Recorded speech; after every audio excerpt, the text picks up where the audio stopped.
आज हम बात करेंगे कि प्रेगनेंसी के दौरान अगर बुखार आए तो हमको क्या करना चाहिए और कब हमको डॉक्टर के पास जाना चाहिए और कब हमको घर में रह के नॉर्मल अपनी होम रेमेडी करनी चाहिए।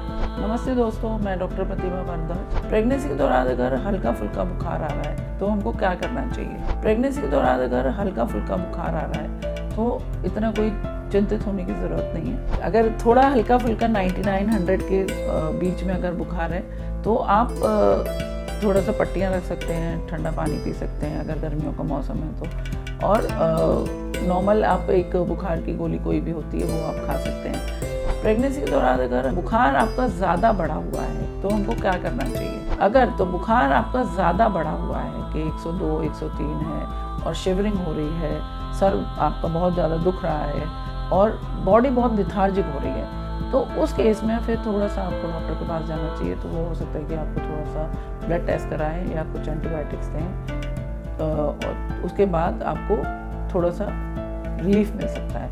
लेकिन अगर माइल्ड फीवर है 100, 101 तो उस केस में आपको ज़्यादा चिंतित होने की ज़रूरत नहीं है। आप अपने घर में कोई भी घरेलू उपचार थोड़ा सा कर सकती हैं। जैसे कि बहुत ज़्यादा गर्मियों में बॉडी का टेम्परेचर ना एकदम बढ़ जाता है तो हमको क्या करना चाहिए। बहुत ज़्यादा गर्मियों में कई बार हम घर से बाहर निकलते हैं तो बहुत तेज़ हवा चल रही होती है, गर्म हवा, उसकी वजह से भी हमारे बॉडी का टेम्परेचर ना एकदम बढ़ जाता है, तो वो उसकी वजह से बुखार भी आ जाता है। कभी आपके सर में भी बहुत तेज़ दर्द होने लगता है तो आप घर में जाएं, लेटें, ठंडा पानी पिएं, थोड़ा सा पंखे में लेटें, एसी में लेटें, तो हो सकता है कि ऑटोमेटिकली आपकी बॉडी का टेम्परेचर ना नॉर्मल होने लगे। थोड़ी देर बाद आप थर्मामीटर से चेक करें तो हो सकता है कि आपको कुछ और करने की ज़रूरत भी ना पड़े और वो नॉर्मल हो जाए। तो गर्मियों में ये बहुत कॉमन है। दूसरा क्या, अगर सर्दी जुकाम हो रहा है और खांसी सर्दी जुकाम की वजह से आपको बुखार आया है तो हमको क्या करना चाहिए। खांसी सर्दी जुकाम की वजह से आपको बुखार आया है तो हो सकता है कि वायरल टाइप का आपको हो रहा है, तो उस केस में आपको थोड़ी बहुत दवाई की ज़रूरत पड़ सकती है। तो फिर आप अपने डॉक्टर के सलाह के बिना कोई दवाई ऐसी ना लें। प्रेगनेंसी के दौरान कुछ एक दवाइयाँ जो बिल्कुल सेफ़ होती हैं वही आपको लेनी चाहिए, अदरवाइज़ आप अपनी डॉक्टर के सलाह से ही दवाई लें।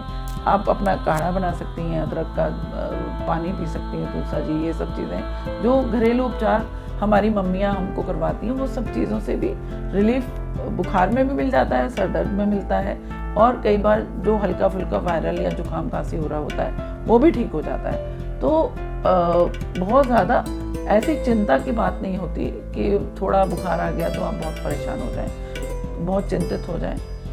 तो डॉक्टर के पास आपको तभी जाना है कि जब बहुत हाई फीवर हो रहा है। पर अगर आपको यूरिन में इन्फेक्शन लग रहा है तो हमको क्या करना चाहिए। पर अगर आपको यूरिन में इन्फेक्शन लग रहा है, बार बार आप यूरिन भी जा रही हैं, तो हो सकता है कि ये फीवर आपके यूटीआई की वजह से हो रहा है, तो उस केस में आपको फिर तुरंत डॉक्टर से मिलना है। वो यूटीआई कई बार बिना ट्रीटमेंट के नहीं जाते हैं, उस केस में थोड़े से यूरिन टेस्ट भी कराने पड़ जाते हैं और तभी पेशेंट को थोड़ा सा रिलीफ फील हो पाता है। और अगर कोई यूरिन में इन्फेक्शन नहीं है, कोई खांसी जुकाम नहीं है, हल्का सा फीवर आपको फील हो रहा है, तो कोई भी ऐसी चिंता करने की ज़रूरत नहीं होती। वो ऑटोमेटिकली आप रेस्ट करेंगे थोड़ा सा। जैसे अगर ठंडी का मौसम है तो आप रिलैक्स करिए, थोड़ा गुनगुना कुछ खाइए पीजिए और रेस्ट करिए तो वो नॉर्मल होने लगता है। या हल्की सी एक बुखार की गोली होती है वो आप खा सकती हैं, उससे सर दर्द भी ठीक हो जाएगा, बुखार भी ठीक हो जाएगा। लेकिन अगर ज़्यादा लगता है और यूरिन में इन्फेक्शन है, शिवरिंग है, तो फिर आपको तुरंत अपने डॉक्टर से मिलना चाहिए। उस केस में हो सकता है कि थोड़ी सी आपको एंटीबायोटिक्स की ज़रूरत लगे या आपको कोई ब्लड टेस्ट कराने की ज़रूरत लग सकती है। प्रेगनेंसी में पैरासीटामोल ले सकती हैं, बहुत सेफ दवाई होती है। अगर आपका 99 से 100 बुखार है, जो बॉडी थोड़ा बहुत एक हो रही है, तो पैरासीटामोल जो बहुत सेफ दवाई है जो आप प्रेगनेंसी के दौरान ले सकती हैं, तो वो आप ले लें। और अगर थोड़ा ज़्यादा बुखार लग रहा है तो फिर आप तुरंत डॉक्टर से जाके मिलें और अपने टेस्ट कराएं, यूरिन टेस्ट कराएं, और बाकी जो भी वायरस से रिलेटेड जो भी टेस्ट हैं वो डॉक्टर बताएं तो वो करा लें। धन्यवाद दोस्तों। अगर मेरी वीडियो आपको पसंद आई है तो आप इसको लाइक करें, सब्सक्राइब करें, ज़्यादा से ज़्यादा शेयर करें, और कोई भी मन में आपके कोई सवाल हो तो आप हमसे पूछें। We are always ready to answer your question.